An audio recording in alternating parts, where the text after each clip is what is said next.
Nascida de uma família de políticos, Clarissa Garotinho trabalha por seu grupo ideológico e tem atuação destacada na Assembleia Legislativa do Rio. Formada em jornalismo pela Faixa, Clarissa pode significar a perpetuação do poder da família Mateus na cidade de Campos e, quem sabe, até no estado. Em 2012, as famílias Garotinho e Maia se uniram num fracassado projeto de impedir a reeleição do prefeito do Rio, Eduardo Paes. Em 2013, a filha de Antony, Rosinha, está entre os parlamentares que votaram a favor do polêmico Fundo de Combate à Pobreza, que incide, por exemplo, na gasolina e na energia elétrica que você consome. Para avaliar o desempenho de um parlamentar, é preciso conhecê-lo e entrevistá-lo. É por esse motivo que Clarissa Garotinho nos visita em mais esta edição de A Polêmica.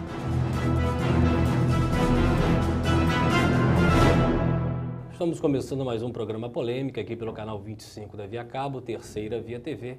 E hoje nós temos a grata presença da deputada estadual Clarissa Garotinho, que vai conversar com a gente uma série de questões referentes à política, sociedade e também os bastidores da Alerj, da Assembleia Legislativa. E o primeiro questionamento que nós faremos se refere à questão das manifestações que ocorreram em todo o Brasil, inclusive no estado do Rio de Janeiro. E a questão que a gente coloca para o Fala Povo de hoje é a possibilidade de você participar dessas manifestações com ou sem a máscara, tapando o rosto, tapando a sua face. Vamos ver o que o povo fala sobre isso. Você acha que uma pessoa tem o direito de participar de uma manifestação com o rosto coberto?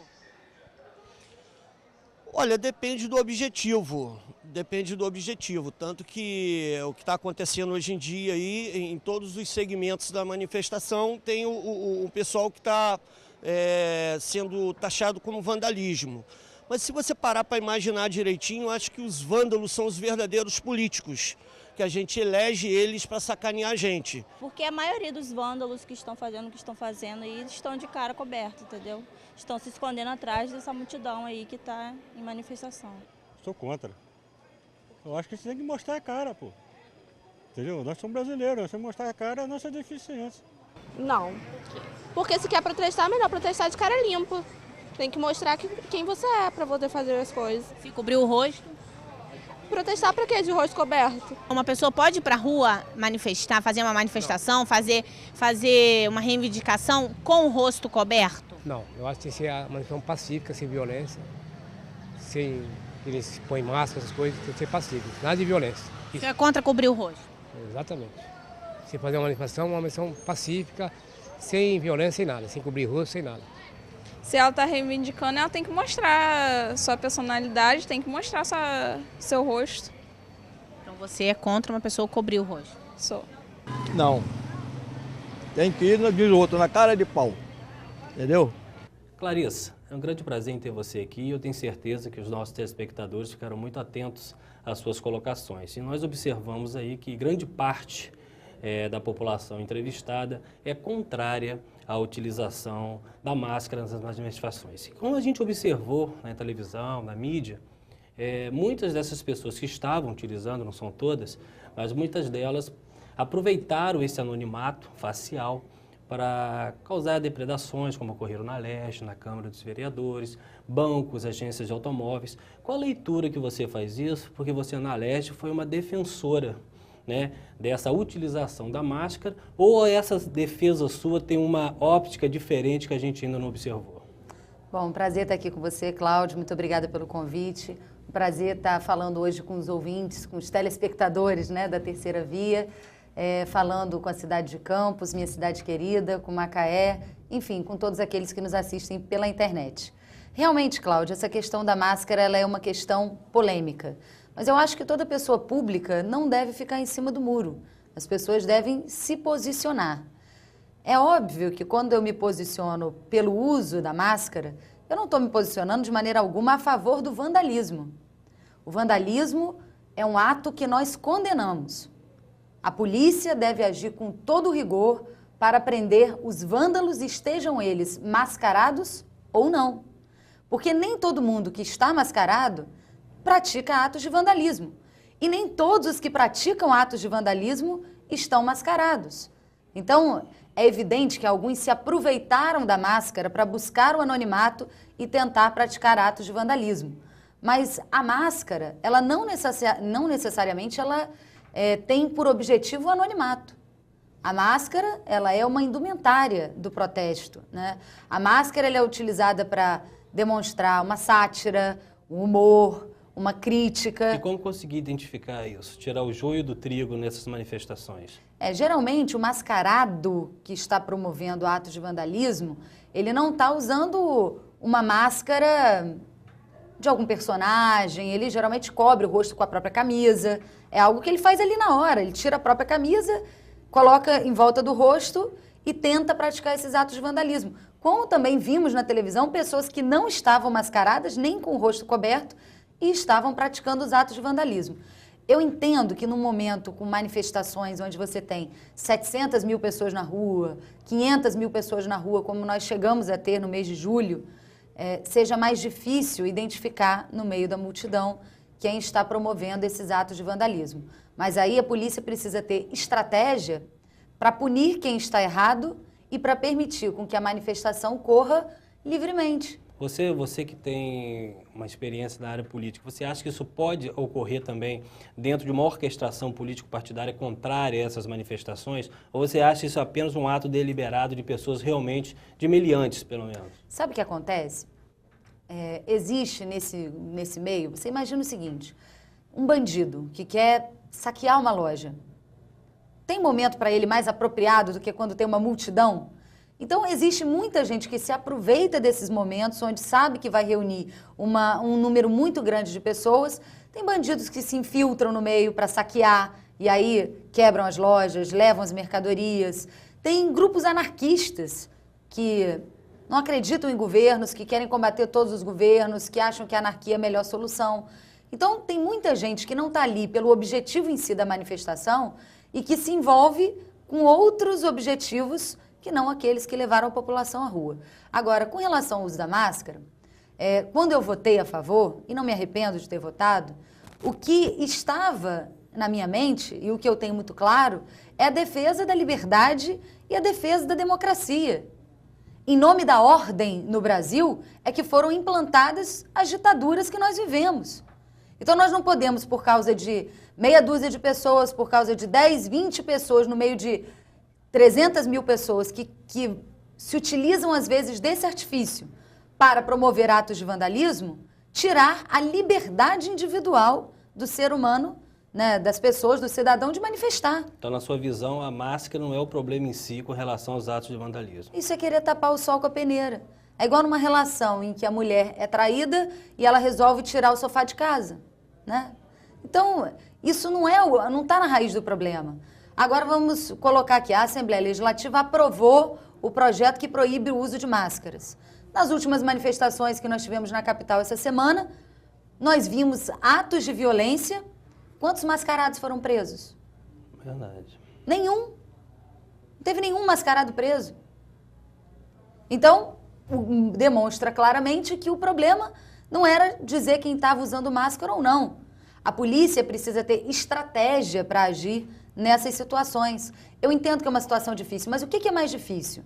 Controlar um vândalo numa manifestação ou prender o traficante, maior traficante do Brasil, Fernandinho Beiramar? O que é mais difícil? Você até colocando essa questão... A polícia do Rio já prendeu o traficante Fernandinho Beiramar no passado, não nesse governo. Na questão da polícia, de repente, por a gente ter passado um grande tempo sem ter o hábito da manifestação, de ir às ruas, de repente esse não é um dos grandes problemas que a polícia pode estar enfrentando? O trato com o manifestante, o trato com a revolta de rua? Olha, com certeza, a maneira como a polícia está agindo não é a mais adequada, né? A polícia do Rio de Janeiro, a polícia em geral no Brasil, ela tem uma formação de guerra. Ela tem uma formação do confronto, do enfrentamento. Então, ela parece que não aprendeu a garantir a ordem sem ser no enfrentamento. Eu não estou, de maneira alguma, tentando criar aqui uma crise entre manifestantes e policiais. Eu acho que existem bons policiais, existem maus policiais. Como em qualquer Acho profissão. que existe também um despreparo. Talvez o governo não tenha preparado o governo, né, para grandes manifestações como essa, para uma outra cultura policial. Mas eu não sou dessas que gosta de jogar a população contra a polícia. Eu acho o seguinte, se já está difícil com a polícia, sem ela, muito pior. mas com certeza a polícia precisa de um tratamento, de um treinamento mais adequado para lidar nessas manifestações. Agora, existe uma cultura. Se o governo tem uma postura autoritária, qual é a postura autoritária do governo? Não recebe os manifestantes, não dialoga com os manifestantes, incentiva, induz a polícia à violência.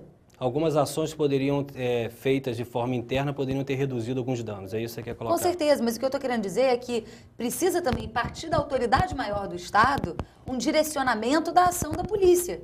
Porque se a polícia vai e joga gás de pimenta no rosto de professor, joga bomba de efeito moral no meio de manifestante, que não está praticando ato de vandalismo, toda ação gera uma reação. E você controlar uma multidão na hora de uma manifestação não é simples. É evidente que se você jogar uma bomba em cima de professor, você vai acabar recebendo uma reação. E às vezes as pessoas reagem com pedrada, reagem... Eu não estou defendendo nenhum ato de vandalismo. Eu sou radicalmente contra o vandalismo. As manifestações que aconteceram em todo o Brasil, mas que ganharam um caráter diferente no Rio de Janeiro, porque permanecem até hoje, né? Essas manifestações, elas foram muito positivas. A gente sempre ouviu dizer que o povo brasileiro era um povo muito passivo, que na Argentina fazem manifestações. Mostrou agora que ele também é capaz de fazer. Que na Europa, né, isso. as pessoas ocupam as ruas. O povo brasileiro deu essa demonstração e nós estamos muito felizes com isso. Perfeito. O gigante acordou, né, o que a gente ouve sempre nas ruas. Mas também, né, é necessário que... Um pouco mais de ação também dos representantes. Não, é necessário que a população tenha consciência, e por isso eu digo, não defendo o vandalismo, de que as manifestações, o nosso objetivo é construir um Brasil novo. Não é destruir o país que a gente tem, não é destruir a nossa cidade, não é destruir o nosso estado. Clarice, outra questão importante que eu gostaria de colocar com você, você tem um jornalismo por formação. Isso. Né? E você é política. Então, o trato seu com a mídia é quase inevitável de forma cotidiana, todos os dias. Né? Qual a leitura, qual a visão, qual a leitura que você tem da mídia, não só tradicional, como a mídia hoje online, no que diz respeito ao trato com o político? Trato com o político? Olha, eu acho que tem de tudo, né? Eu acho que existe linha editorial em jornal e televisão, e essa linha editorial às vezes tem uma tendência mais de direita, mais de esquerda, mas eu acho que o fundamental é que a gente está vivendo um momento no Brasil em que as mídias elas estão mais democratizadas. Até a internet fez isso, né? Hoje a gente tem mais canais de comunicação direta com o cidadão, a gente tem as redes sociais que facilitaram isso, a gente tem hoje a TV a cabo, que acaba quebrando com um certo monopólio que sempre existiu. Abertas, né? Hoje você, ao invés de ter apenas os jornais, você tem os blogs, você tem as colunas dentro do Facebook. Hoje, por exemplo, a coluna do Noblar no Facebook tem uma audiência maior do que a coluna dele dentro do site do Globo. Então, isso quebra, né, determinados paradigmas, inclusive com os políticos, porque abre novos canais para que as pessoas possam se comunicar. E a população passa a ter outras fontes de consulta. Agora, é preciso criar o hábito na população de consultar mais de uma fonte, ao invés do jornal tradicional, a TV tradicional. Mas eu acho que isso, com o tempo, vai virar uma cultura no povo brasileiro. Uma grande polêmica nessa semana na Alerj foi referente a essa questão da Firjan. Né? Você se manifestou de uma forma positiva no que diz respeito às questões sociais. A Firjan entendeu que isso aí seria uma majoração tributária. Eu gostaria que você explicasse a sua visão disso e a visão que, na sua opinião, é distorcida da Firjan.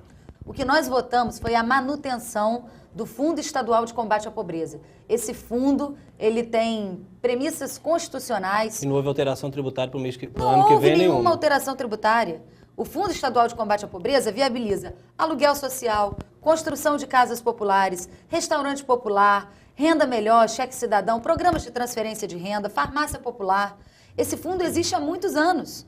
A alíquota que os empresários vão pagar no ano que vem é a mesma que eles já pagam esse ano. É a mesma que eles já pagaram no ano passado. E é inferior à que eles já pagaram no ano retrasado. O que nós fizemos foi prorrogar o Fundo Estadual de Combate à Pobreza, que ia extinguir no final de 2014, e nós prorrogamos até o ano de 2018, porque esses programas sociais, eles são muito importantes para a população no estado do Rio de Janeiro. Nós não podemos extinguir programas sociais enquanto nós não erradicarmos a pobreza e a miséria no estado do Rio. Perfeito. Estamos conversando aqui com a deputada estadual Clarissa Garotinho. Nós vamos ao intervalo, daqui a pouco a gente volta.